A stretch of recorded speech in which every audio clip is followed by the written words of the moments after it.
Kodungallur area മഹല്ല് coordination കമ്മിറ്റിയുടെ ആഭിമുഖ്യത്തിൽ പ്രവാസി കുടുംബ സംഗമം നടന്നു. കൊടുങ്ങല്ലൂർ ഏരിയയിലെ 12 മഹല്ലുകളുടെ കൂട്ടായ്മയായ ഖത്തർ കൊടുങ്ങല്ലൂർ ഏരിയ മഹല്ല് കോർഡിനേഷൻ കമ്മിറ്റിയുടെ ആഭിമുഖ്യത്തിൽ പ്രവാസി കുടുംബ സംഗമവും ഉന്നത വിജയം കരസ്ഥമാക്കിയ വിദ്യാർത്ഥികൾക്കുള്ള വിദ്യാഭ്യാസ അവാർഡ് വിതരണവും അനുമോദന സദസ്സും സംഘടിപ്പിച്ചു. അഴീക്കോട് പുത്തൻപള്ളി 4 സീസൺ ഓഡിറ്റോറിയത്തിൽ നടന്ന സംഗമം ഡോക്ടർ മുഹമ്മദ് അസ്ലമിന്റെ ഖിറാഅത്തോടെ ആരംഭിച്ച ചടങ്ങിന് coordination committee chairman MS Sulaiman അധ്യക്ഷത വഹിച്ചു. അറിയാൻ വേണ്ടി ഒരാഴ്ച കാത്തിരിക്കുന്ന ഒരു കാലഘട്ടമുണ്ടായിരുന്നു.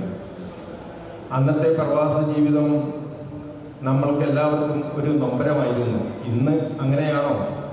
ഇന്ന് എല്ലാം വളരെ സിമ്പിളായിപ്പോയി.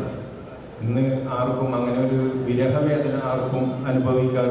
MS Kerala state general secretary KK Kunjumoideen പരിപാടി ഉദ്ഘാടനം ചെയ്തു. നമ്മുടെ നാട്ടിൽ നിന്നും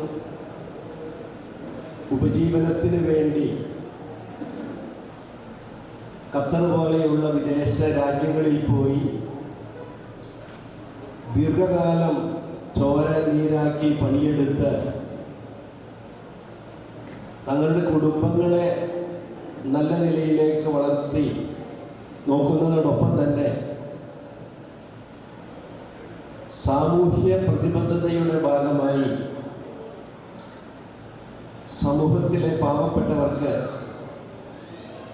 അശരണായവർക്ക്, പാർശ്വവൽക്കരിക്കപ്പെട്ടവരെ കൂടി ചേർത്ത് പിടിച്ചുകൊണ്ട് തങ്ങൾക്ക് കിട്ടുന്ന ശമ്പളത്തിൻ്റെ അല്ലെങ്കിൽ ചെറിയ ബിസിനസ്സിൻ്റെ വിഹിതം ജീവകാരുണ്യ പ്രവർത്തനങ്ങൾക്ക് കൂട്ടി മാറ്റിവെക്കുന്ന മഹത്തായ പാരമ്പര്യമുള്ള, വളരെ മാതൃകാപരമായ പ്രവർത്തന പാരമ്പര്യമുള്ളവരാണ് പ്രവാസികൾ എന്നെനിക്ക് ഏറെ ബോധ്യമുള്ള ഒരാളാണ്.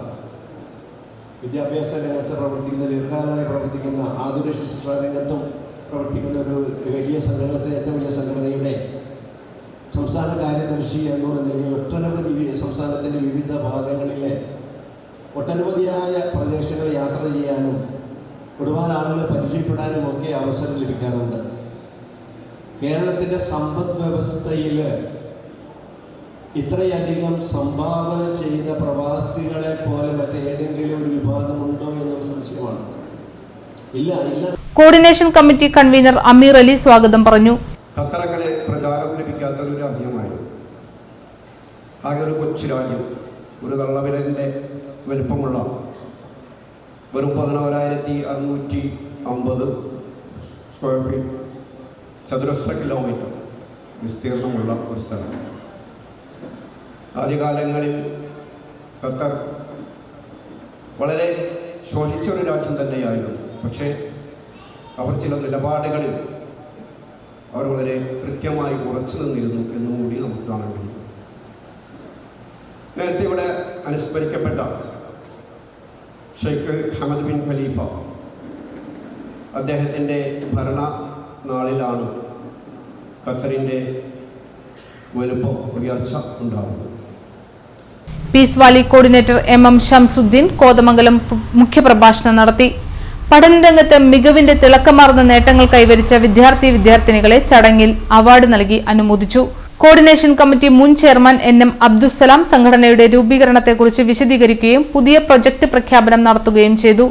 കോർഡിനേഷൻ കമ്മിറ്റി മുൻ chairman Abdul Kareem Venatt, coordination committee vice chairman AK Basheer, Khasim Moulavi, Siddique Vathiyadath, കേന്ദ്ര കമ്മിറ്റി അംഗം നിഹാസ്, മറ്റംഗങ്ങളും സംസാരിച്ചു. സംഗമത്തിന് കോർഡിനേഷൻ കമ്മിറ്റി ഭാരവാഹികൾ നേതൃത്വം നൽകി. കോർഡിനേഷൻ കമ്മിറ്റി സെക്രട്ടറി ആബിദ് കാദിയാളം നന്ദി പറഞ്ഞു. തുടർന്ന് പ്രശസ്ത ഗായകൻ അഴീക്കോട് ഷമീർ ഷായുടെ നേതൃത്വത്തിലുള്ള സംഗീത വിരുന്നും കാദിയാളം യുവതയുടെ ഒപ്പനയും നസീറിന്റെ ഏകാംഗ നാടകവും അഴീക്കോട് മദ്രസ വിദ്യാർത്ഥിനികളുടെ സംഗീത ശില്പവും വൈവിധ്യമാർന്ന കലാപരിപാടികളും സംഗമത്തിന് മാറ്റുകൂട്ടി.